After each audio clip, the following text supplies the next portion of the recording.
con la última sesión del año. Nos toca presentar a nosotros el Hospital Infantil de México Federico Gómez, específicamente a la doctora Erandi Mata. El tema que vamos a tratar el día de hoy es mitos y actualidades de la alimentación complementaria y alergia. Buenos días a todos, agradezco su presencia el día de hoy en esta que es la última sesión académica. Este tema ha dado pues mucha tela de dónde cortar y seguirá siendo de esta forma. Varios de los temas que voy a abarcar por sí solos podrían ser motivos de una sesión académica. Sin embargo, pues procuraré ser lo más conciso posible para que esta plática pues sea beneficiosa para todos. La forma en la que voy a desarrollar la plática es, voy a dar una pequeña introducción, vamos a hablar acerca de la alimentación complementaria. Muchas gracias. En el paciente sano, hablar cuándo y cómo se debe de iniciar, cómo avanzar, qué evitar y posteriormente en pacientes de riesgo y finalmente las conclusiones. Entonces, pues a manera de introducción es importante que hablemos del desarrollo del aparato gastrointestinal. Sabemos que durante la embriogénesis se forma a partir del endodermo, se forma el intestino anterior, medio y posterior, y durante el primer trimestre prácticamente ya se encuentra formado todo el aparato gastrointestinal. La parte importante es al final del primer trimestre se inicia la citodiferenciación, que va a ser muy importante en la función y en la estructura del aparato gastrointestinal, y durante el segundo y el tercer trimestre es que se concreta esta histogénesis.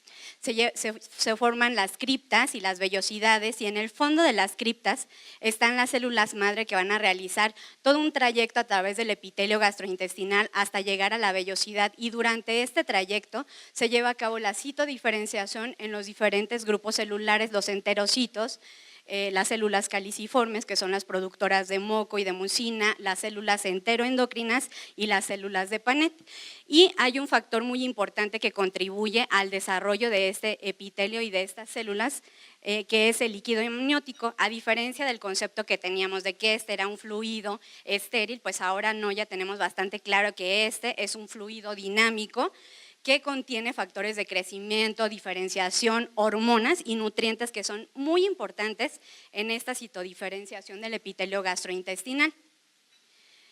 Y entonces de esta primera etapa que les hablé es la primera etapa de desarrollo, que es prenatal, y en la etapa postnatal este desarrollo continúa y se divide en dos partes. Una que va de los 0 a 6 meses, que inicia cuando el producto atraviesa el canal vaginal y entonces se inicia la colonización de la microbiota cuando atraviesa el canal vaginal, y posteriormente contribuye el inicio de la alimentación enteral, que ayuda a que todo el tracto gastrointestinal termine de colonizarse, y se calcula que alrededor de las primeras 24 horas el tracto gastrointestinal ya se encuentra colonizado, y esto contribuye a la fusión del epitelio gastrointestinal, a la profundización de las criptas y el incremento en las vellosidades.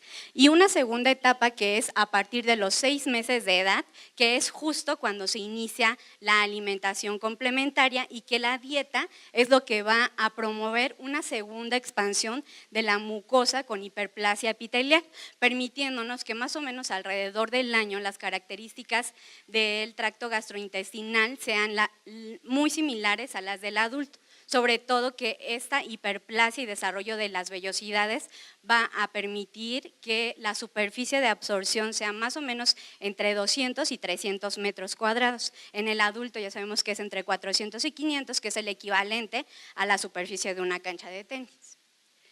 Y bueno, de los enterocitos y las uniones interepiteliales son como la unidad funcional y estructural del aparato gastrointestinal. Y estas uniones se dividen en 3 tipos. Las uniones estrechas, que también las van a encontrar como tight junctions o sonula occludens, las uniones adherentes y los desmosomas, pero las uniones estrechas tienen una función muy importante, ya que estas son las que regulan el tránsito de los nutrientes, el paso a través de los enterocitos.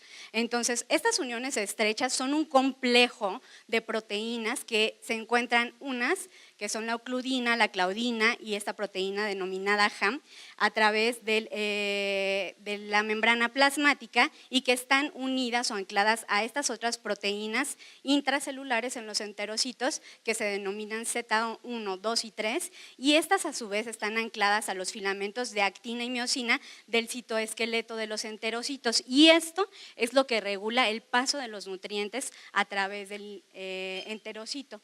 Y hay factores muy importantes que regulan el óptimo funcionamiento de estas uniones estrechas.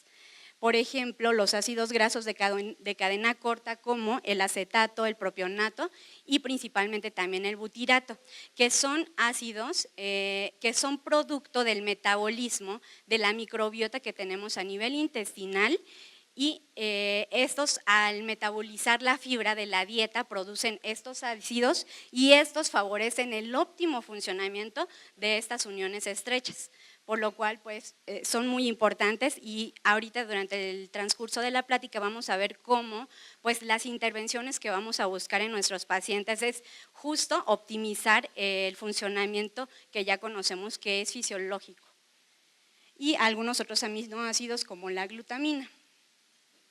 Ahora bien, ¿cómo se crea y qué otros componentes son muy importantes en la tolerancia? Pues sabemos que el epitelio gastrointestinal además es parte de la inmunidad innata y estas uniones estrechas pues van a ser esa primera barrera de defensa y lo que nos va a permitir estar en el contacto con una gran cantidad de antígenos y de proteínas que se han calculado que pasan alrededor de 20 kilos y sin embargo solamente se absorben de 130 a 190 miligramos de proteínas y todos estos factores que les voy a mencionar contribuyen a que no tengamos o a que creemos esta tolerancia oral y que no tengamos una respuesta a todos estos péptidos y antígenos a los que estamos expuestos constantemente. Entonces aquí en el fondo de las criptas se encuentran las células de Panet que secretan los péptidos antimicrobianos, ya sabemos defensinas, catelicidinas, que son las que van a permitir que los microorganismos que no son la microbiota sino los patógenos pues no atraviesen y no ocasionen daño o interrupción en nuestra barrera gastrointestinal. Tenemos también las células caliciformes que van a producir mucina que va a recubrir también el epitelio y de forma pues muy estratégica se encuentran las células M al final o en el domo de la vellosidad intestinal. Y si se fijan, esta pues tiene unas características muy importantes, que es que no tiene vellosidades y esta célula es una de las importantes que va a captar los antígenos del lumen intestinal y está situada estratégicamente sobre la placa de Peyer en donde se encuentran las células presentadoras de antígeno, los macrófagos, las células dendríticas y aquí también se encuentran células plasmáticas que son las productoras de la inmunoglobulina A polimérica, es decir, en su forma secretora, que también va a contribuir a esta barrera de inmunidad innata. Y bueno, estos antígenos que son captados también por las células dendríticas, posteriormente son presentados viajan a través del tejido intestinal asociado a tejido linfoide, llegan al ganglio. Ahí presentan los antígenos, pero cuando se presenta en este ambiente tolerogénico con factor de crecimiento transformante beta, el linfocito T virgen estimula la producción de células T reguladoras, que es lo que nos va a permitir, entre los otros factores que les he mencionado, la tolerancia oral.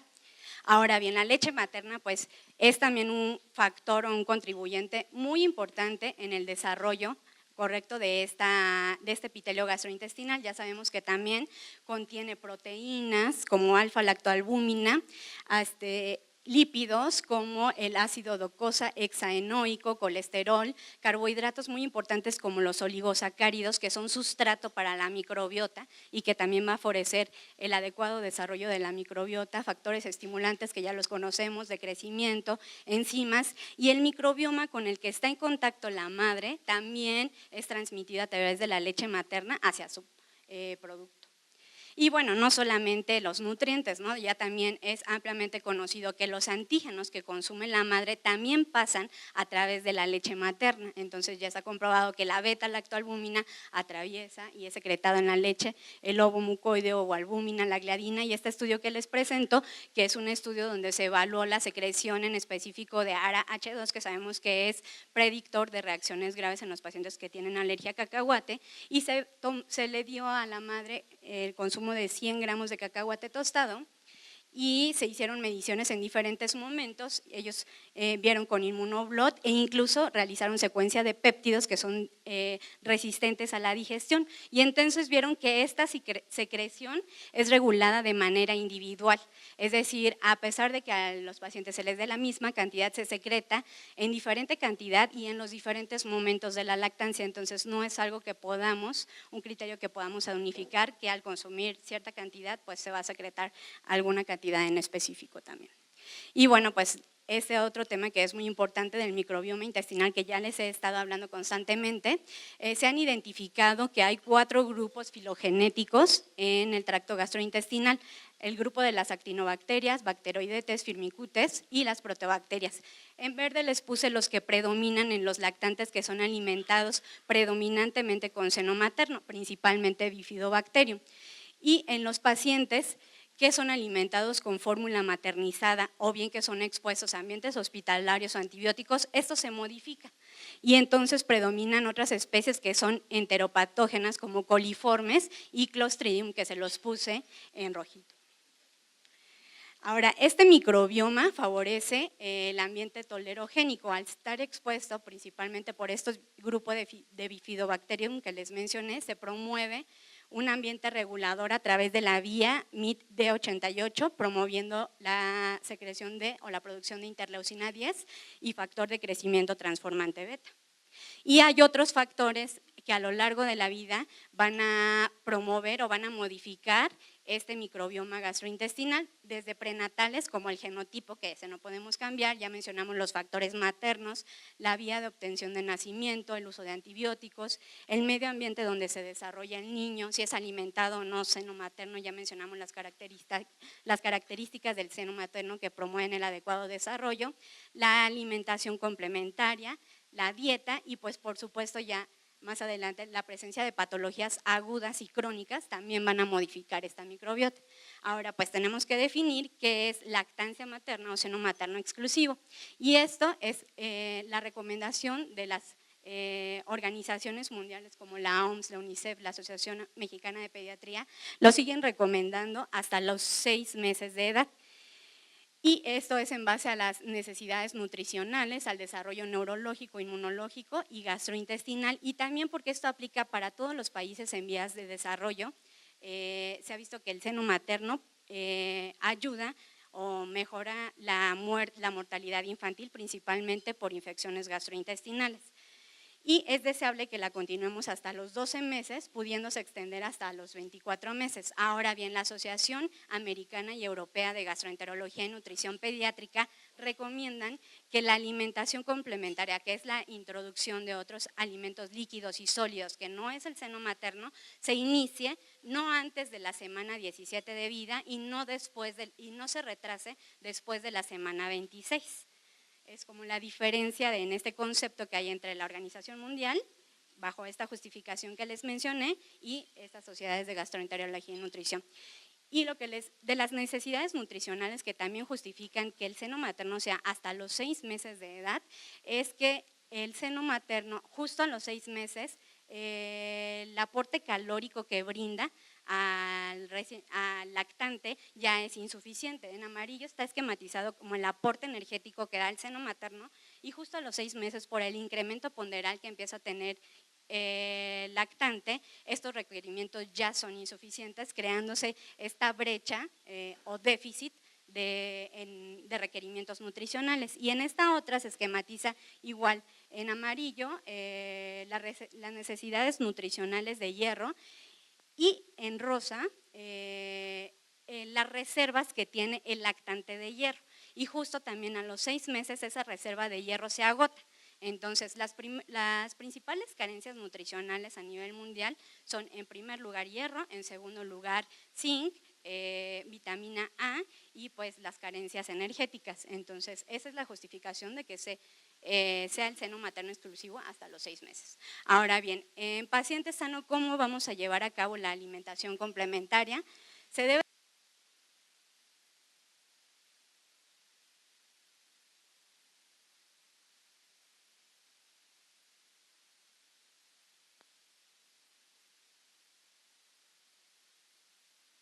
que brinden alimentos que puedan ser preparados de forma higiénica. Ya dijimos, la principal causa de muertes en los niños son las infecciones.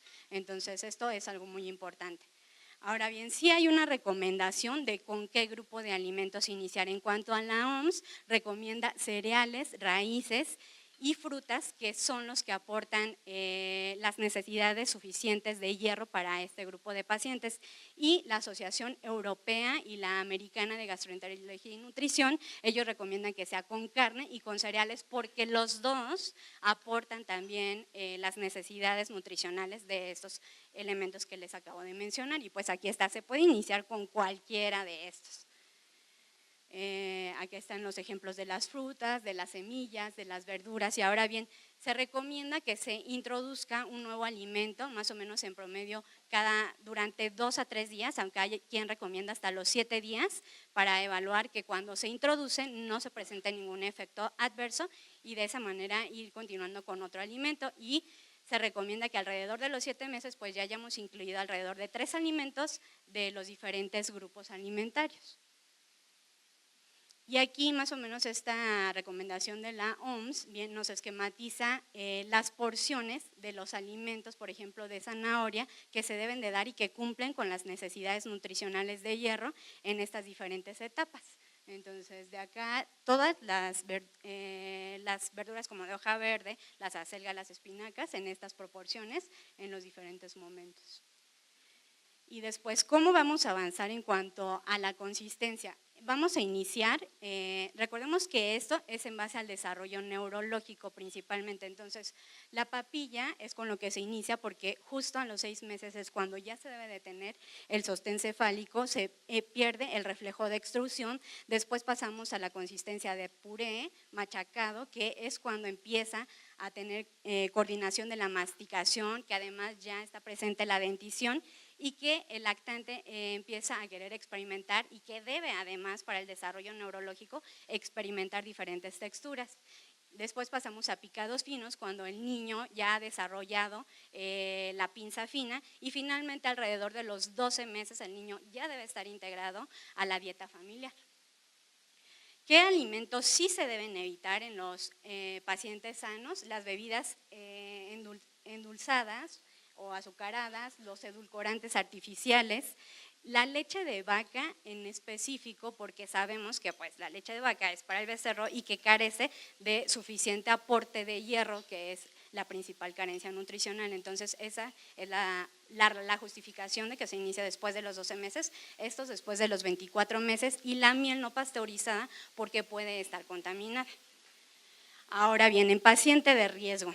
Y aquí les presento a manera de introducción como los cambios que se han ido dando a lo largo del tiempo y que han sido de las principales asociaciones de alergia e inmunología. Entonces, en el año de 2000 a 2006, tanto en Estados Unidos, en Europa como en Australia, las recomendaciones se basaron en algunos estudios que ya tenían 30 años, que fueron publicados en 1980 y 83 en Lancet y en la revista escandinava de pediatría, en la cual vieron que, realizaron dietas de eliminación en niños durante un año de alimentos que se consideraban alergénicos. En específico, en el estudio de Lancet fue pescado y cítricos, y entonces vieron que durante ese tiempo de eliminación en que no se introdujo, los niños no tenían alergia alimentaria.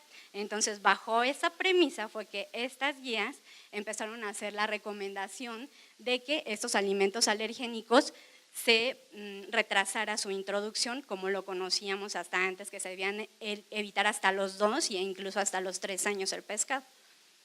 Sin embargo, a partir de 2006 empezaron a publicar estudios controlados y ya a partir del 2008 al 2014 estos conceptos fue que empezaron a cambiar. Entonces se vio como a pesar de retrasar la introducción de estos alimentos, no existía diferencia en la presencia de alergia alimentaria y entonces ya empezaron a cambiar esta premisa de retrasar la introducción de los alimentos que eran alergénicos.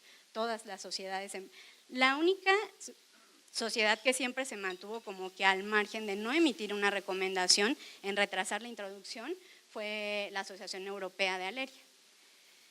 Y bueno, no existe un consenso a nivel internacional para que definamos qué son los pacientes de riesgo. Cada estudio que ustedes hayan revisado y que revisen define qué es su población de riesgo para ellos.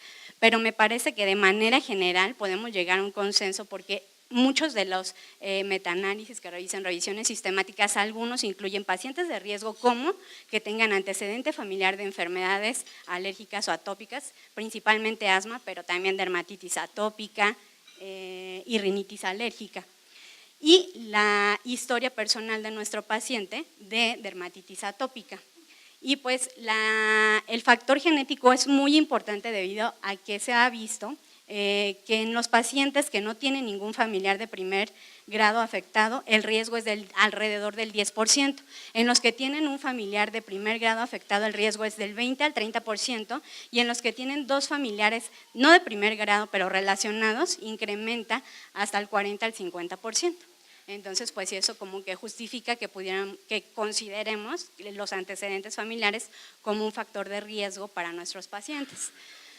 Ahora bien, pues ya con todo este preámbulo, podríamos decir y se antoja que las intervenciones que podemos hacer en estos pacientes de riesgo sea la primera, pues en el embarazo, ¿no? Porque ya vimos que los antígenos sí pasan a través del líquido amniótico y que pueden estar en contacto con el paciente, ¿no? Entonces, ¿qué hay de las dietas maternas? Pues ya hay estudios de metaanálisis, en este que les presento, se incluyeron 5 estudios en donde incluían 998 pacientes y en los cuales vieron que no había una reducción significativa de la presencia de ninguna de las enfermedades alérgicas, ni dermatitis atópica, ni asma, y en cambio lo que sí vieron fue que se asoció que esas madres que eran sometidas a dietas maternas de eliminación tenían una menor ganancia ponderal durante el embarazo y había un mayor riesgo de nacimiento pretérmino. Entonces la recomendación sería que no realicemos dietas maternas, porque no se ha demostrado que tengan beneficio y en cambio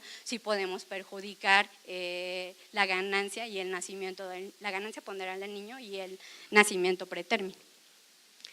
Y aquí les presento resumidamente las tablas. Bueno, aquí ellos evaluaron a los 6, a los 12, a los 18 meses la presencia de, las pruebas cutáneas positivas.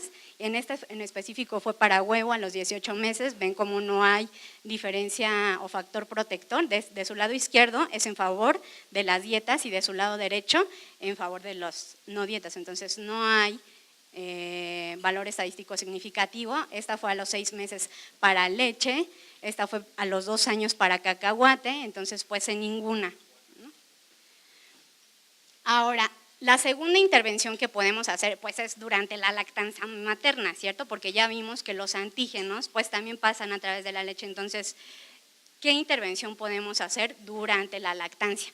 Entonces, en este estudio también se incluyeron estudios prospectivos comparativos en los que se compararon alimentación exclusiva al seno materno durante 3 meses y los otros grupos alimentados con fórmula, y se vio que sí hay un efecto protector en estos pacientes que fueron alimentados exclusivamente al seno materno, cuando tenían historia familiar de atopia, también, aunque se acercaba con que más a la unidad, y en los niños que no tienen riesgo, pues no es como mayor el beneficio que puedan tener, es decir, en los niños sin riesgo, pues no es como una intervención importante. Y en este otro estudio vieron que donde había un efecto protector del seno materno exclusivo es en asma, que aquí está el valor estadístico, y en dermatitis atópica, y en el resto pues no hubo como que algún efecto protector.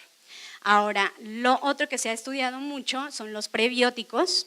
Los prebióticos son sustancias o componentes que no son digeribles, pero que sí fomentan el adecuado desarrollo de la microbiota gastrointestinal y, como ya les hablé al principio, la microbiota, el adecuado funcionamiento del epitelio y de la función gastrointestinal.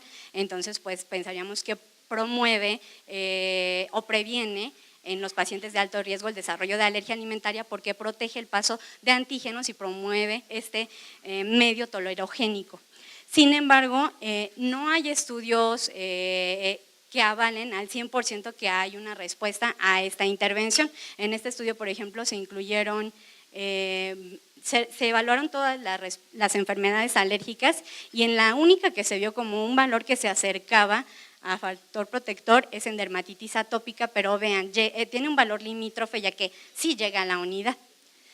Y en las otras enfermedades alérgicas no hubo ninguna diferencia, es decir, ni en asma, ni en rinitis, ni en alergia alimentaria.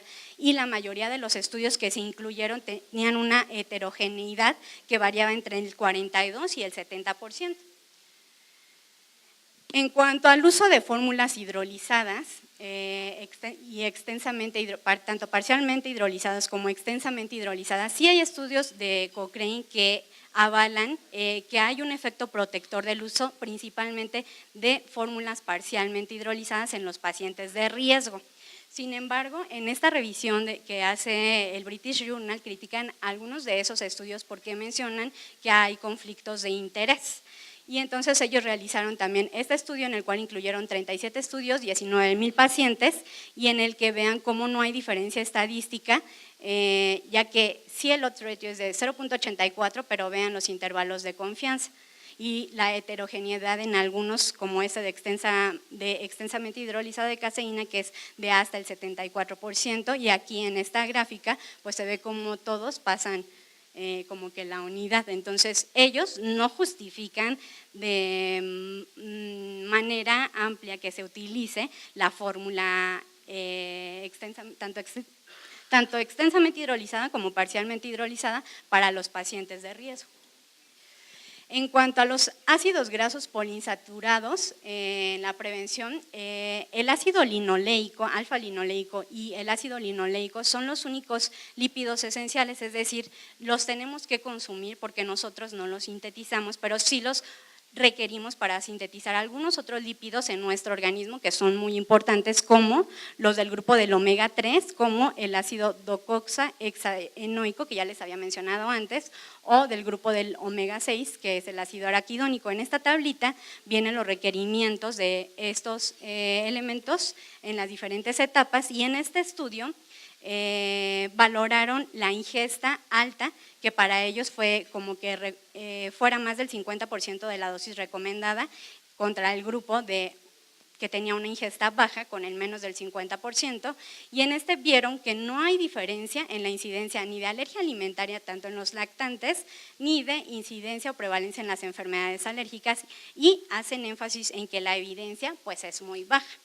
Entonces sí hay más estudios, pero tampoco es que podamos asegurar que esta intervención pues nos va a prevenir el desarrollo en específico de alergia alimentaria ni de otras enfermedades alérgicas. Y aquí viene esta gráfica del mismo estudio que esquematiza pues cómo no hay diferencia estadística.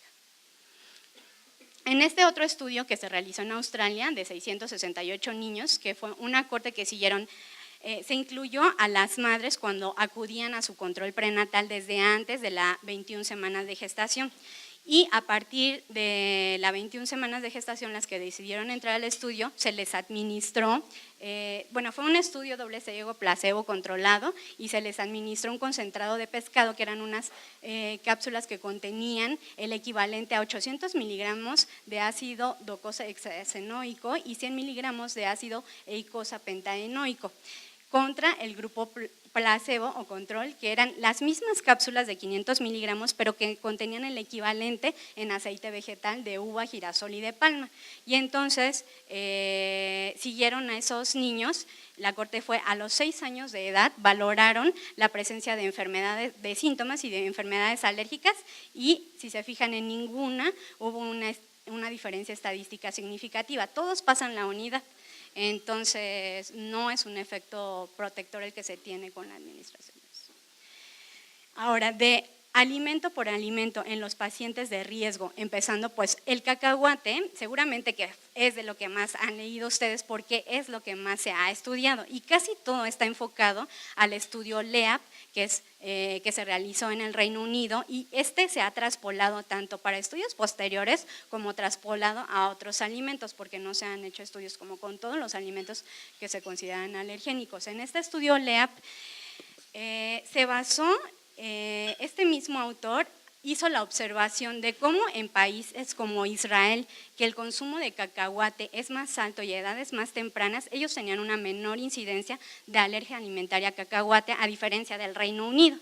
Entonces, bajo esta premisa fue que se realizó este estudio e hicieron un primer estudio de tamizaje que ya fue publicado en el 2013, en el que incluyeron, o sea, dijeron, ¿cómo vamos a valorar qué niños son de riesgo para desarrollar alergia alimentaria a cacahuate? Entonces, este fue su estudio de tamizaje, incluyeron 834 niños con edad promedio entre 4 y los 11 meses y lo dividieron en 4 grupos. El grupo 1, que tenía dermatitis atópica leve sin alergia a huevo, el grupo 2, dermatitis atópica grave con alergia a huevo, el grupo 3 con dermatitis atópica grave con alergia a huevo, pero tenía pruebas cutáneas negativas, es decir, de 0, en específico 0. Y estos tenían unas pruebas que tenían una prueba cutánea entre 1 y 4 milímetros. Y el último grupo que tenía las mismas características, es decir, DA y alergia a huevo, pero que su prueba cutánea era mayor a 4 milímetros. Entonces, después a cada grupo le midieron la IgE específica para cacahuate y vieron que en el grupo 1 ninguno tenía IgE específica, en el grupo 2 17%, en el 3 25% y en el 4 91%. Entonces, vieron que la dermatitis atópica grave y la alergia a huevo parecen ser un criterio útil para identificar pacientes de alto riesgo de alergia a cacahuate. Y este primer estudio de tamizaje, esta corte la utilizaron para hacer el estudio posterior de hacer la introducción temprana de la proteína de cacahuate y lo siguieron durante 60 meses. Y haciendo esta introducción temprana del alimento de los 4 a los 6 meses. Les puse en azul estos dos del centro porque fue la muestra con la que se quedaron, es decir, estos pacientes pues no eran de riesgo y no estaban sensibilizados y este último grupo también no se incluyó porque se tomó como que estaban sensibilizados y además había una probabilidad muy alta de que ya fueran alérgicos a cacahuate. Entonces, en esta segunda parte del estudio, esos 640 niños que les mencioné del grupo 2 y 3 fueron asignados de manera aleatoria para consumir 6 gramos de proteína de cacahuate por semana o bien evitarlo, y ya se los mencioné, se evaluó, se les dio el seguimiento por 60 meses y entonces se vio que hay una disminución del riesgo relativo del 70 al 89% cuando el consumo fue antes de los 11 meses. Y aquí les pongo como la reducción del riesgo absoluto y el número necesario a tratar y que se modificaba en los pacientes que tenían las pruebas cutáneas negativas y en los que tenían con las pruebas cutáneas positivas. Entonces, de aquí es donde nace la intervención de clasificar a los pacientes de alto riesgo bajo estos criterios, con esta prueba de estudio de tamizaje que realizaron de primera intención y luego con esta intervención que hicieron de introducirlo de manera temprana. Y este estudio ha tenido seguimiento, les digo, es el que más se ha proyectado en otras áreas. Por ejemplo, Samson, que sabemos que es como un experto en alergia alimentaria, acaba de publicar este estudio junto con la doctora Antonella Muraro y ellos clasificaron, bueno, entonces a los niños que vamos a considerar iniciarles cacahuate de forma temprana, les vamos a hacer pruebas cutáneas antes de iniciárselo y esto fue como que el consenso al que se llegó. En los pacientes de alto riesgo, que ya definimos DA grave y alergia a huevo, hay que realizar pruebas cutáneas e IgE específica y pues de ser necesario, obviamente si esto es positivo, pues el reto. E iniciar la introducción temprana de forma temprana entre los 4 y los 6 meses. En los que tienen riesgo moderado, que es decir, que tienen dermatitis atópica leve a moderada sin alergia alimentaria, realizar la introducción a los 6 meses sin ninguna evaluación previa. Y a los que tienen bajo sin dermatitis atópica, pero con alguna alergia alimentaria, la introducción libre de acuerdo a las preferencias de la familia y a las prácticas culturales. Y algo que se ha evaluado mucho en cuanto a este tema es que si a todos los pacientes que les vamos a iniciar alimentación complementaria les hacemos pruebas cutáneas, pues quebraría el sistema de salud, no habría quien pagara las pruebas para iniciar cada uno de los alimentos y por eso es necesario que clasifiquemos el riesgo de nuestros pacientes. Y, por supuesto, cuando realizamos una intervención nutricional, queremos saber si esa intervención médica que nosotros estamos haciendo va a tener alguna repercusión principalmente en el desarrollo estatural y nutricional del niño. Entonces, este estudio se valoró qué impacto tiene tanto en el desarrollo en peso, en talla y en las medidas antropométricas y se vio que tanto en el grupo de intervención como en el grupo control, a nivel basal a los 12, a los 30 y a los 60 meses, no hay una diferencia estadística significativa en estas medidas antropométricas. Y ahora, esta intervención de solamente el cacahuate en la alimentación complementaria, ¿tiene un impacto en el desarrollo de otras enfermedades alérgicas? Pues no, o sea, sí se ha visto que no modifica la evolución natural de la enfermedad alérgica, es decir, vean, en este mismo seguimiento de los pacientes a los 30, a los 60 y a los 72 meses, no se modificó la presencia, vean cómo se va incrementando, rinitis, rinoconjuntivitis y asma. Entonces, no modifica el curso natural de la enfermedad alérgica. Lo que sí modifica es la severidad y el cuadro de la dermatitis atópica. Entonces, vean, en la parte superior es cómo se presentan los pacientes, en qué porcentaje de dermatitis atópica grave en base a SCORAT, moderada y leve. Y entonces, pues vean cómo sí mejoran, ¿no?, a lo largo del tiempo con esta intervención. Ahora, en cuanto a huevo, existen, además de este estudio PETIT, seguramente algunos leyeron el estudio HIT, el estudio BIT y el estudio STEP, que aún no se concluye y que también están evaluando la introducción temprana de huevo. En este PETIT es un estudio japonés que se realizó en 2 centros y que incluyeron 147 niños entre 4 y 5 meses de edad con dermatitis atópica y en los cuales se dividieron a unos a administrarles huevo y a otros no, empezando con 50 miligramos por día de huevo en polvo horneado entre los 6 y los 9 meses y 250 miligramos a partir de los 9 meses. Y vean cómo sí hay un efecto protector y significativo de introducirlo de manera temprana. Y aquí está pues graficado, ¿no?, los pacientes en los que se introdujo a diferencia de los que no se introdujo. Estas son como las características de los 2 grupos. Creo que a mí lo único que me llamó la atención de este estudio es que el grupo de la intervención, la dermatitis atópica, tuvo un SCORAT como que en promedio más bajo que en el grupo en el que no se introdujo. Fuera de ahí, me parece que está bastante homogéneo los 2 grupos en los que se dividieron.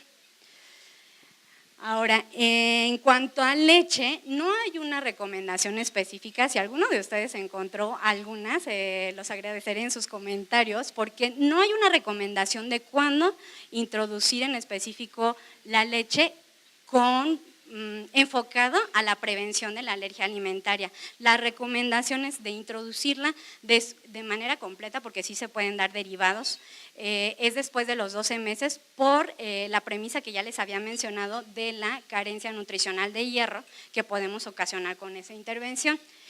Sin embargo, en este artículo fue el único que encontré en donde me parece que nos proponen una intervención que podríamos hacer en estos niños. Entonces, si tenemos un niño que es alimentado al seno materno, sí, de manera exclusiva, pues de todas a todas vamos a promover el seno materno, ¿no?, exclusivo.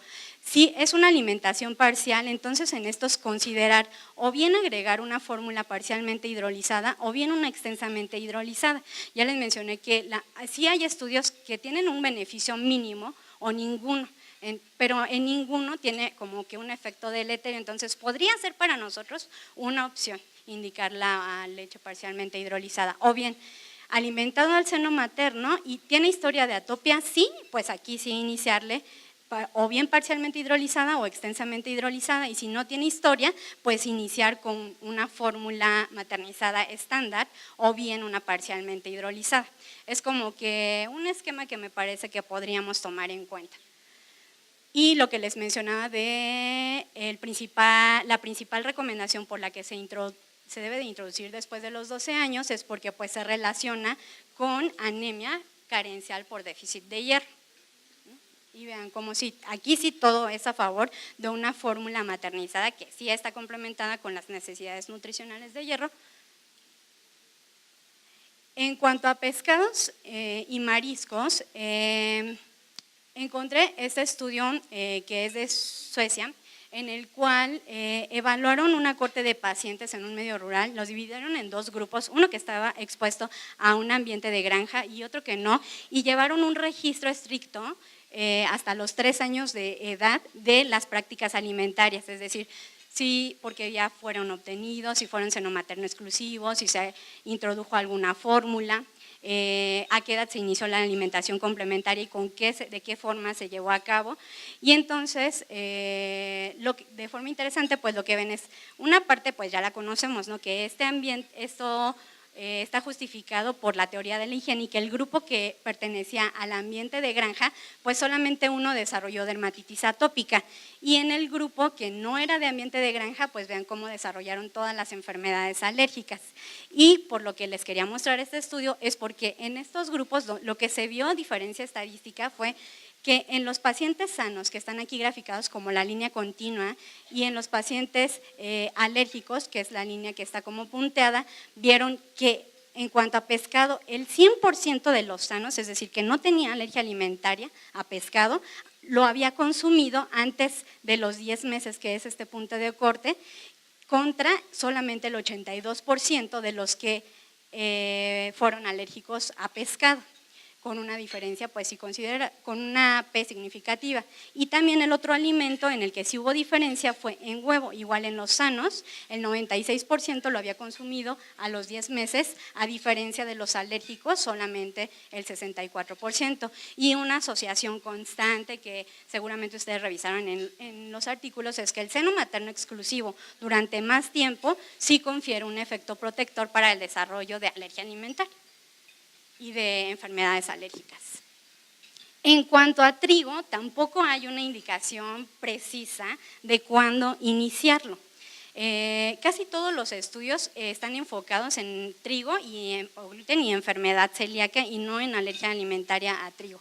Pero en este estudio evaluaron 1.612 niños desde el nacimiento hasta más o menos casi los 5 años y registraron la dieta a los 3, 6, 9 hasta los 24 meses y vieron la forma en que se introdujeron cereales de grano como cebada, centeno, arroz y también avena, y vieron que de estos pacientes evaluados, 16 fueron alérgicos y de esos 16, 4 sí tenían una IgE específica para trigo, y la asociación fue que todos esos pacientes que tenían la IgE específica, todos habían consumido estos cereales después de los 6 meses. Entonces, pues concluyeron que hay un riesgo incrementado de alergia a trigo cuando otros cereales afines se introducen después de los 6 meses. Y bueno, pues ya finalmente para las conclusiones y bajo la premisa hipocrática que todos conocemos que nuestras intervenciones médicas deben de ser en favor del beneficio del paciente y no el contrario de que nuestra intervención médica vaya a propiciar un efecto deleterio en los pacientes, pues nuestras recomendaciones como médicos, como pediatras y como especialistas gastroenterólogos y alergólogos debe ser fundamentada y en base a otorgar este potencial beneficio a nuestros pacientes.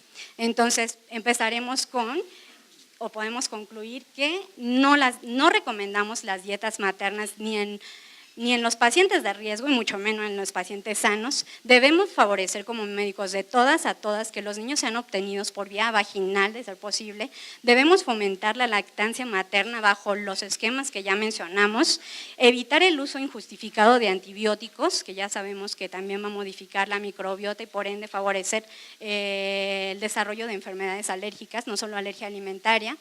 En niños de alto riesgo, una opción para nosotros podía ser la fórmula parcialmente hidrolizada, y pues lo pongo ahí como signos de interrogación, el uso de probióticos, ¿no? Todavía hay muchos estudios que están llevándose a cabo y que pues probablemente nos puedan dar un poco de luz en cuanto a esta recomendación, el uso de ácidos grasos poliinsaturados que también están en estudio, y lo que sí es la introducción apropiada de la alimentación complementaria en los niños sanos y en los niños de alto riesgo, que son los que van a ser referidos con nosotros para que los valoremos, pues esta valoración que hace Samson, ¿no? Son niños de alto riesgo, hacer nuestra valoración con pruebas cutáneas, IgE específica y por supuesto de ser necesario reto, y considerar la introducción temprana de estos alimentos como efecto protector. Y bueno, yo soy de Europa, Michoacán.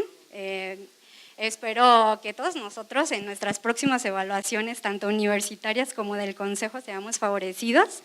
Y pues están todos invitados, cordialmente invitados. Cuando quieran en Michoacán podemos hacer una reunión de Compedia, sería muy bonito, muy agradable tenerlos por allá. Y pues me adelanto y les deseo a todos que pasen felices fiestas y agradezco mucho su atención y por supuesto los comentarios valiosos que puedan aportar.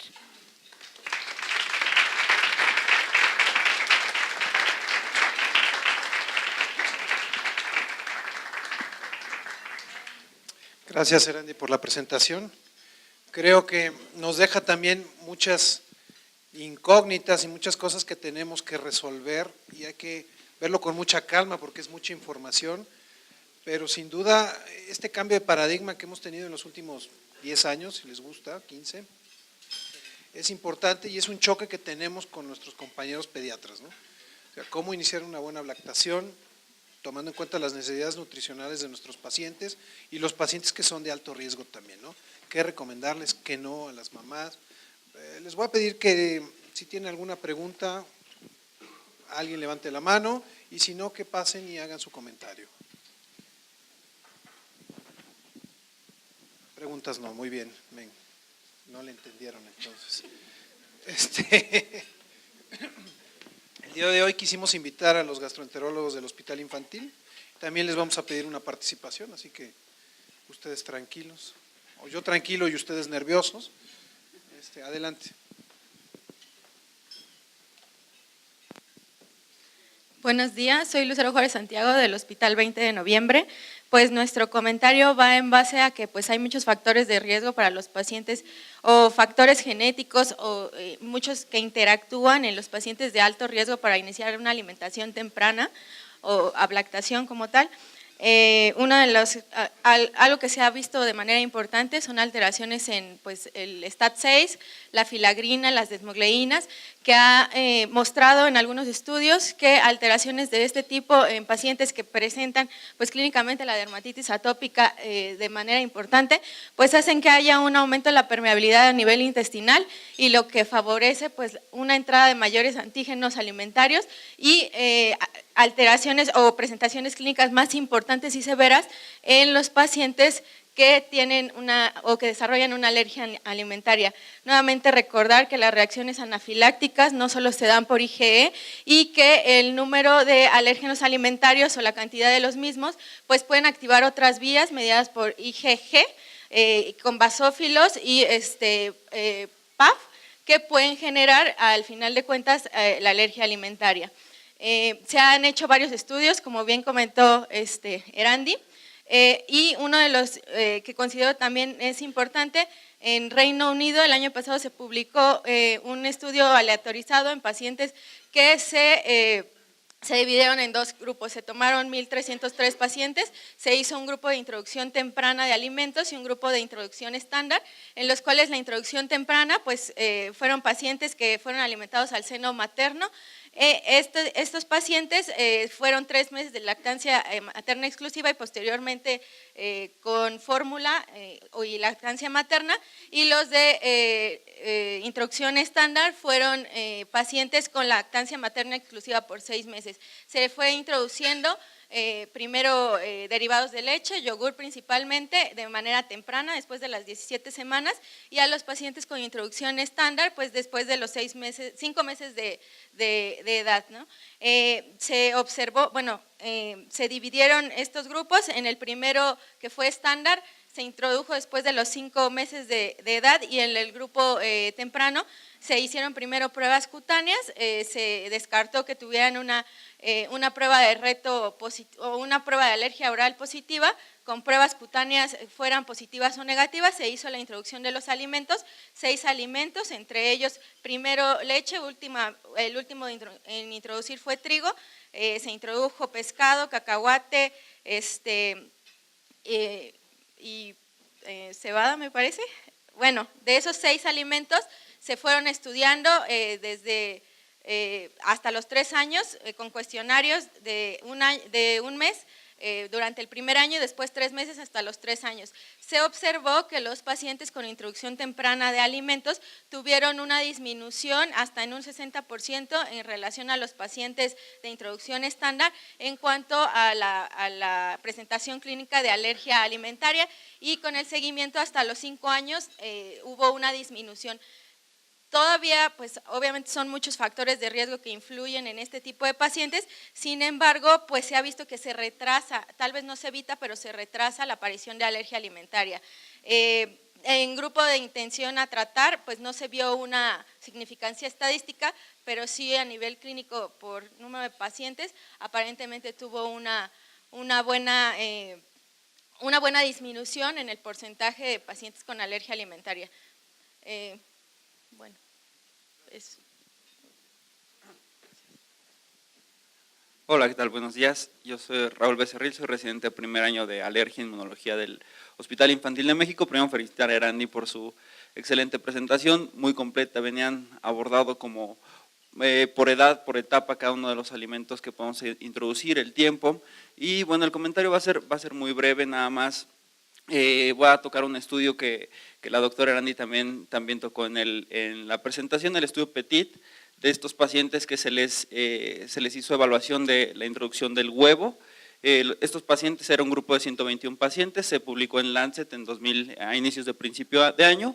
Fue un seguimiento de 3 años aproximadamente, donde se tomaron niños que ya tenían diagnóstico de dermatitis atópica entre 4 y 5 meses. Se hizo introducción de huevo entre los 6 y 9 meses, el otro grupo fue después de los 12 meses, y pues claramente se vio que los pacientes que se les introdujo huevo entre los 6 y los 9 meses no presentaron sensibilización a huevo después del año de edad. El grupo que se les introdujo después de los 12 meses presentaron un mayor riesgo de sensibilización. Voy a comentar un poco de la experiencia que se tiene en el hospital. El año pasado se publicó en el boletín del Hospital Infantil de México un consenso de alimentación en pacientes, de alimentación complementaria. Fue evaluado y fue integrado por varios médicos de toda la República Mexicana, pero fue dirigido por los médicos del Hospital Infantil de México. Entonces les invito a que lo revisen, está en la página del boletín, y bueno, pues muchas felicidades. Buenos días, soy Andrea Vázquez del Instituto Nacional de Enfermedades Respiratorias, soy residente de primer año. Primero que nada, igualmente felicitar a Erandi por su presentación, y mi comentario va encaminado hacia los mitos de la llamada dieta hipoalergénica, que normalmente nos habla de eliminar lo que son las fresas, el chocolate, por ejemplo. Hablando específicamente del chocolate, se ha visto que no tiene ningún alergeno descrito. Cuando llega a tener alguna reacción alérgica secundaria a la ingesta, es más bien hacia componentes como la leche o incluso en algunos casos por contaminación con níquel de las envolturas, o en la producción en granel se ha visto que puede llegar a estar contaminado con alergenos de cucaracha. Sin embargo, el cacao como tal no tiene ningún alergeno descrito. Otro alimento que normalmente se suele eliminar en las llamadas dietas hipoalergénicas son las fresas, la cual sí tiene su componente alergénico, el FRA1, que cruza con el BET-B1, la PR10, que puede causar síndrome de alergia oral, la cual normalmente se manifiesta en la edad de adolescentes, y se ha visto que la primosensibilización más que por vía oral es por los aeroalergenos, por lo tanto no tendría por qué estar excluida de la dieta. Muchas gracias y felicidades, Randy. Sí, sigues tú. Adelante. Buenos días, soy la doctora Rosa Isela Campos, residente del Hospital General de México. Muchas felicidades, doctora. Una ponencia de gran aporte, sobre todo para nosotros que no estamos familiarizados con el tema. En marzo del 2017 se publicó un artículo en el Report, donde ellos tienen un estudio de seguimiento, un estudio prospectivo en población china. Lo importante de este estudio es que tomaron una población bastante grande, 18.400 pacientes, que fueron captados desde la atención prenatal. Ellos evaluaron el riesgo de deficiencia de hierro con la alimentación complementaria antes de los 6 meses y posterior a los 6 meses. Ellos encontraron una incidencia de 13.1 de anemia en los pacientes que tuvieron la alimentación complementaria antes de los 6 meses. Lo que ellos concluyen es que están de acuerdo con la OMS de que antes de los 6 meses la alimentación debe ser exclusiva al seno materno. Y bueno, muchas gracias. Gracias. Sí, cuando seleccionamos este tema sabíamos que una mayoría, incluso de los compañeros alergólogos, son internistas. Sin embargo, sabemos que tratan pacientes con alergia a alimentos mucho, y tratan muchos niños, y creo que este es un tema de bastante interés para ustedes también. Me faltan por ahí comentaristas, INP, ¿no vino? Bueno, ¿alguien más? ¿Centro Médico, siglo XXI?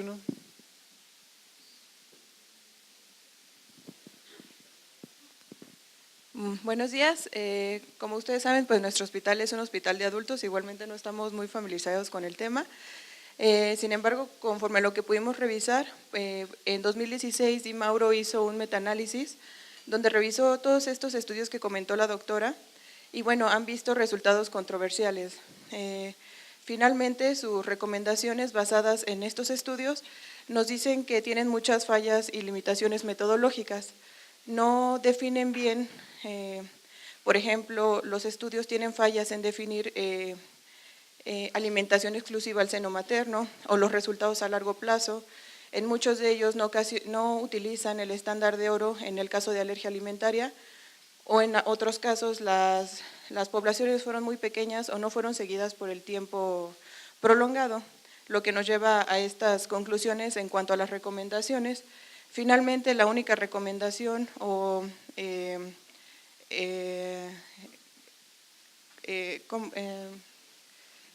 aportación o diferente a la complementación de la dieta fue el uso de probióticos, que vio que tenían un efecto moderado pero constante en el caso de dermatitis atópica.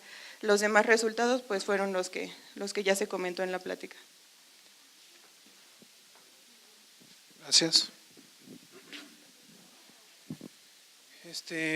Servicio de gastro, hospital infantil. Un valiente, por favor.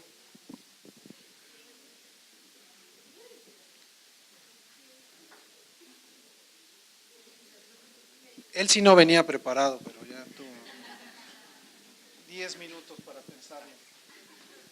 Hola, buenos días. Juan José Bolaños, residente de primer año de gastroenterología del Hospital Infantil de México.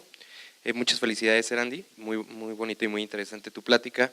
Y yo creo que una parte que también tenemos que considerar es, una vez que ya se ha hecho el diagnóstico de una alergia alimentaria y que damos una dieta de exclusión, es muy fácil únicamente decirle qué es lo que no puede comer, pero hay que considerar también la parte nutricional de con qué vamos a suplir esos alimentos, ya que muchas veces los pacientes lo suplen con otros grupos de alimentos que los puede llevar a una malnutrición, dígase ya sea una desnutrición o incluso a sobrepeso y obesidad. Esto sin contar también algunas deficiencias específicas, ya sea de ácidos grasos o de vitaminas. Entonces también esa parte que es muy importante, el sobreorientarlos, cómo van a suplir todos estos nutrientes que no les van a estar dando los alimentos que les vayamos a restringir. Entonces esa parte también hay que tomarla bastante en cuenta. Gracias. Bueno, finalmente, si alguien más quiere hablar, que levante la mano. Yo platicaba mucho con los con mis residentes de que identificáramos bien quién era el paciente de riesgo y quién era el paciente sin riesgo, el paciente sano, para que pudiéramos hacer estas diferencias y hacer estas recomendaciones, porque no están recomendadas, ¿no?, para todos, ¿no? O sea, para los pacientes sanos la alimentación será tal cual dicen las normas, las guías, la OMS, la que ustedes quieran adoptar, pero sí para los pacientes de riesgo y definir muy bien el riesgo, que es difícil, y además los instrumentos de medición para ver quién es un paciente de riesgo y cuál es el desenlace final. Eso es en lo que todos los estudios no se ponen de acuerdo y que finalmente tenemos que trabajar con estas herramientas que tenemos, pero hacer la recomendación sobre todo para ellos, ¿no? Y esto era de gran interés para nosotros. Sigue siendo controversial, sigue siendo difícil hacer que nosotros como pediatras, como alergólogos, cambiemos el paradigma del tipo de alimentación que se viene haciendo de manera tradicional, incluso con los mismos compañeros del gremio o con pediatras o con médicos de primer contacto que ya tienen muy bien establecido y se saben muy bien estas directrices de antaño y que vamos a tener que luchar o remar contra corriente para lograr hacer estos cambios y tener un mejor impacto en nuestros pacientes de riesgo. ¿Ok? Muchas gracias. Quiero hacer varios anuncios. Esta es la última sesión de este año, ¿no? Entonces, igual que Randy, aprovecho para desearles un feliz fin de año, una feliz Navidad, un gran inicio de año, que tengan todos un buen examen de consejo, ¿no? Ya saben la fecha del examen del consejo, el examen del PUEM de la UNAM también, échenle ganas, ya tienen todas sus fechas. ¿Cuándo es el consejo? Ok.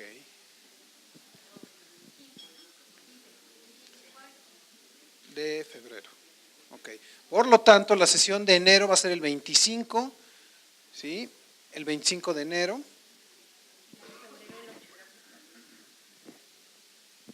Y la de febrero, el 8. El 8 de febrero vamos a adelantar porque el examen de consejo es el 14, el 8 de febrero va a ser la última sesión del ciclo, de nuestro ciclo escolar, ¿ok? Agradecemos la participación de Alex, de Tania, de Leomón, que todo este año estuvieron muy activos con nosotros y que esperamos que sigamos contando con este apoyo. Adelante. Unas palabras de nuestros patrocinadores también. Doctores, excelente día, ¿cómo están? Me da mucho gusto saludarlos, me presento en primera instancia con ustedes, mi nombre es Geraldine de Alba y bueno, pues como bien lo comentó el doctor Del Río, yo soy representante médico de nuestro gran patrocinador Leomont y bueno, pues queremos aprovechar esta última sesión para agradecerles su estancia mes a mes y bueno, del mismo modo platicarles un poquito de nuestro excelente laboratorio. De inicio, doctores, quiero resaltar, Leomont, un laboratorio 100% mexicano, estamos de fiesta porque el próximo año cumplimos 80 años en el mercado. Y bueno, pues también estamos de fiesta por otros motivos, como ustedes bien lo han podido ver durante muchas sesiones. Leomont ha tenido un gran repunte en nuestra línea respiratoria con excelentes productos que bueno, hemos tenido la oportunidad de compartir con ustedes estos productos y seguramente ya han tenido la oportunidad. Uno de ellos es Levante, nuestro furoato de mometasona. Estimados doctores, tratamiento de primera línea para su paciente con rinitis alérgica. Excelente producto que además de contener lubricante, que es glicerina, también contiene polietilenglicol.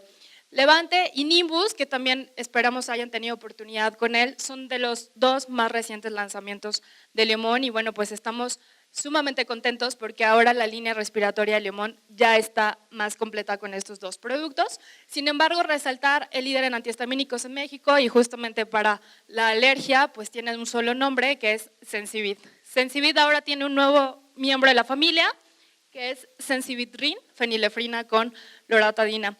Doctores, esta gama de productos de calidad y bueno, de un laboratorio 100% mexicano, ha tenido el gusto de acompañarlos mes a mes y así seguiremos con ustedes, estimado doctor Del Río. Agradecemos en demasía su atención por parte de Laboratorios Leomont. Les deseamos que tengan una excelente Navidad, excelente fin de año y bueno, pues lo que gusten, estamos a sus órdenes con Laboratorios Leomont. Muchísimas gracias por su tiempo, doctor, y esperamos que tengan un excelente día. ¿Okay? Gracias. Muchas gracias. Finalmente agradecer a nuestros invitados del Hospital Infantil. Esperemos seguir poder invitando gente y que este foro crezca. Si no hay nada más que tengamos, les agradecemos y nos vemos el próximo año.